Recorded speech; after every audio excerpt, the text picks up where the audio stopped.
Hi guys, Ali Duzette here, medical intuitive and astrologer. And tonight I wanted to take a quick look at the divine messages behind the 2021 November 19th eclipse that's coming up tomorrow on Friday, bright and early at 2:02 a.m. Mountain Time. That's where I am.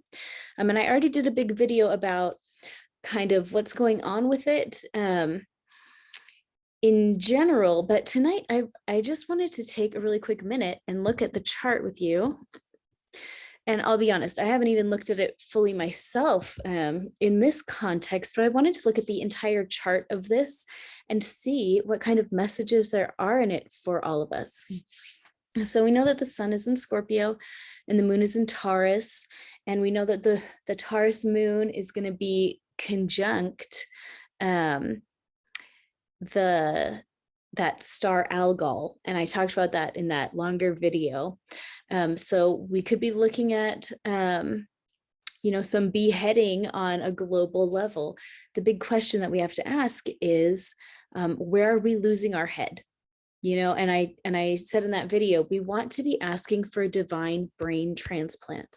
We want to go and ask the divine to take what is not working out of our head and put in what needs to work into our head. Okay, does this make sense? So this to me is the main purpose of this eclipse, but I also wanted to just go through and see what else we can see out of this chart. So the first thing that really stands out to me is the midheaven. That's this line right here, and it's pointing to Cancer. Though it looks like a 6-9, but it's not. It's the claws of a crab, okay? And Cancer, the crab, has a really hard exterior, but a really soft interior. It's a water sign, and it feels a lot of emotions very deeply.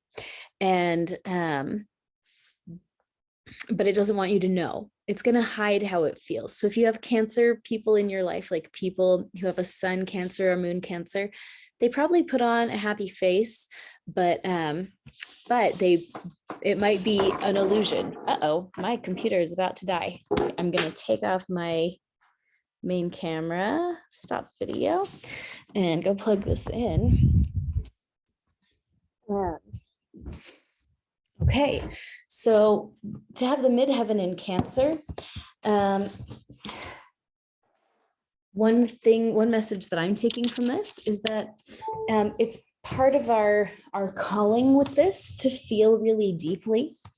We might have a hard exterior, but we're going to feel this eclipse on our soft interior. Whether or not other people see us being affected by it, we're going to be affected.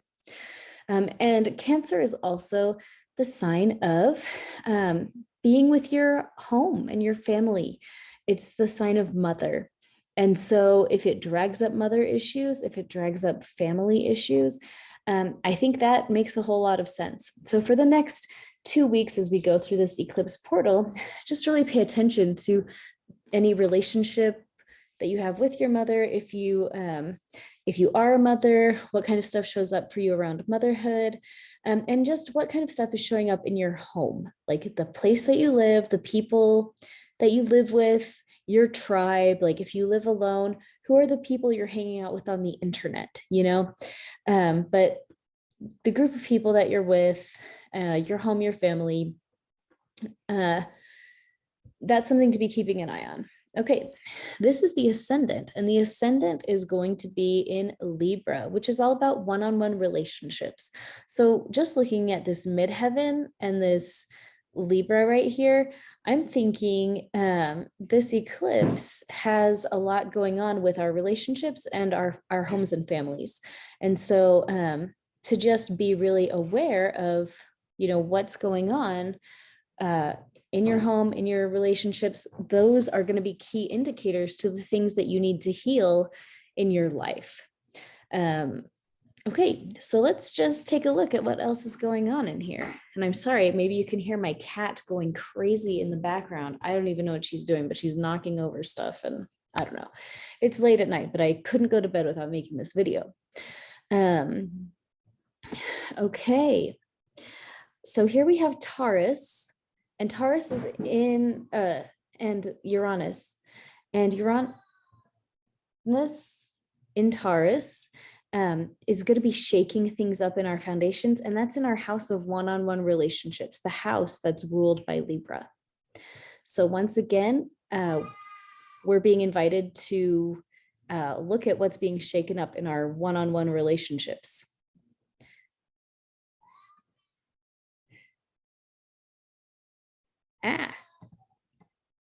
And hold on. So again, we're probably going to see some shakeups in our one-on-one relationships. And there's Aries on the cusp of the 7th house, which is telling me that there might be some fighting in our one-on-one relationships. Aries is kind of the warrior. And so it can fight and it cannot really think that hard about, like it'll act first and then think. It can be a little rash. And so to have that on the cusp of the 7th house, we might be looking at some maybe irresponsible interactions with the people that we love from our end and from their end. And that's going to be a part of this eclipse energy. Is, to me, I'm just seeing, wow, relationships, shakeups in the stability of our relationships.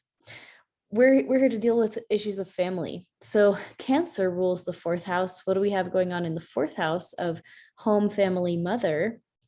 Well, we have Pluto for death and rebirth, Saturn calling back our consequences to us in this area of our home and our family, and Jupiter massively blowing up this energy. Jupiter expands everything that it touches. So we have this huge expansion of a death and rebirth in our family and consequences in our family. So if you have been working really hard to make sure that your family is in a good place and that your relationships are all good, having the consequences of that come home to roost for you are going to be really positive. If you've had a lot of struggles with your family, well, this is a death and rebirth and consequences energy that's going to be expanded during this eclipse cycle. So keep an eye on that. Keep a really good eye on that. Let's see, Venus here is in Capricorn in the 3rd house. That's a very practical Venus energy. Venus is also a really mothery energy, or like it's the divine feminine energy. And in Capricorn, she's, she's just practical. And, it's not a glamorous placement for this feminine energy. It's a placement that's going to, see what needs to happen and probably go and just get it done. So, so we may just need to kind of buckle down and get stuff done. Now this is Chiron in the 6th house of your everyday life and your routines.